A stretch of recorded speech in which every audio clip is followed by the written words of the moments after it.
대전 부동산 시장이 역대급 거래 절벽에 빠졌습니다. 양도세 중과 유예 이후 다주택자들의 절세 매물이 쌓이고는 있지만 금리 인상과 집값 추가 하락 우려 등으로 거래가 좀처럼 살아나지 않고 있습니다. 최근 투기과열지구 해제와 분양가 상한제 개편에 따른 하반기 분양시장이 변수가 되겠지만 거래 절벽에 따른 집값 하락세 흐름을 막기에는 역부족이라는 시각이 많습니다. 김건교 기자입니다. 대전의 한 아파트 전체 1000가구 가까운 단지에서 올 들어 실거래 신고 건수는 3건. 매물은 쌓이고 있지만 금리 인상, 집값 추가 하락 우려 등으로 매수세가 없어 거래가 사실상 실종된 겁니다.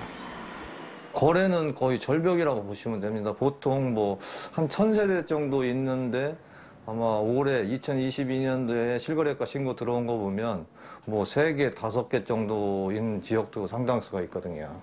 그만큼 거래가 지금 또 끊겼다고 보시면 됩니다. 부동산 빅데이터 아실에 따르면 지난 3월 31일 대통령직 인수위원회의 양도세 중과 유예 발표 이후 대전 지역 매물이 20% 가까이 증가하는 등 다주택자들의 절세 매물이 쌓이고 있습니다. 같은 기간 집값은 대전이 0.6%, 세종은 1.61% 떨어지는 등 금매거래 중심으로 거래가 이루어지면서 지속 하락세입니다. 매수 심리가 없기 때문인데 매수 심리 지수가 100을 기준으로 200에 가까울수록 매수 우위, 0에 가까우면 매도 우위를 나타내는데 강한 매도세를 보이며 바닥권에 머물러 있습니다. 신규 공급에 발목을 잡고 있는 분양가 상한제 개편안이 입법 예고된 만큼 하반기 분양시장 여부가 주택시장 활성화의 관건이 될 전망입니다. 전문가들은 다만 기존 시세가 여전히 고평가돼 있다는 인식이 강해서 시장 분위기가 바뀌려면 다소 시간이 걸릴 것으로 보고 있습니다. 분양시장을 중심으로 해서 거래가 조금 살아날 거로 좀 보고 있고요. 일반 매매 시장까지 조금 확대될 수 있지 않을까.